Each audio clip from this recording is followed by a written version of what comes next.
bioloji təfəkkür. Bu insan salamat qalmalıdır, özünü qorumalı və salamat qalmalıdır. Sonraki mərhələ fizioloji. Yemək tapmalıdır, yemək özünü yaratmalıdır. Əkinçilik, heyvandarlıqdan əmələ gəlir. Hətta mən deməli, üzrüstə bir misal gətirim, deməli, jurnalistika ilə bağlı bu idi. Jurnalistikanın bu ildə 150 ildə bir milli mətbuatı. Bizə deyirlər ki, əkinçidən başlayır bu. Jurnalistika, mən bir dəfə iş yoldaşlarımıza dedim ki, iclasda, redaksiyada olsun. Dedim ki, əslində mənim jurnalistika ən qədim insanın birinci mammutu oladığı gündən başlayır. Çünki qəbilədə göndəriblər bir nəfəri, deyiblər ki, get o dağa bax, gör, orada mammut var. O da gelib gəlir, müxtəlif səslər çıxarır, şəhərlərlə başlayır ki, orada mammut var və həmin gün jurnalistika başlayır. Yox, xəbər gətirir.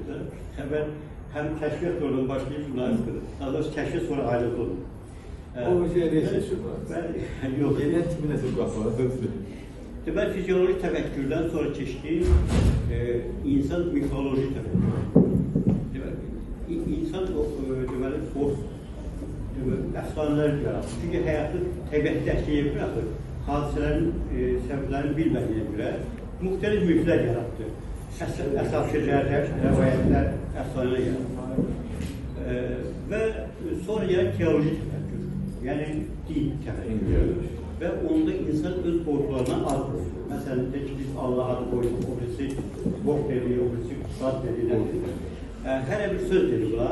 Müxtəlif tanrılar, Yunan tanrıları falan, Çində başqa, demək, Hindistan'da başqa din.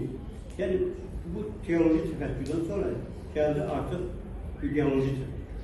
Sağ, sol, mərkəz, sosial demokrat falan.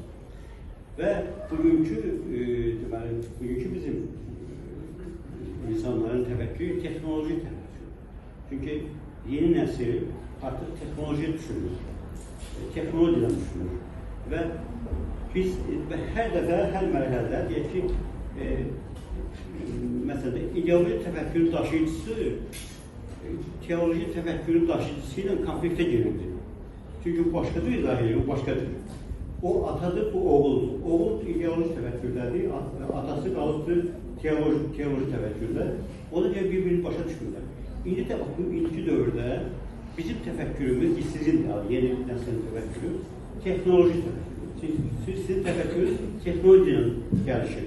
Təzə iPhone çıxanda o təfəkkürə təzə bir adım atırsınız da, bu texnoloji təfəkkürü.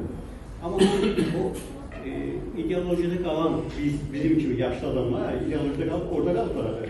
Onlar hər də telefon düymələrini üzəməli tapıb yerine qoya bilirlər. Çünki qalıblar ideologiyada.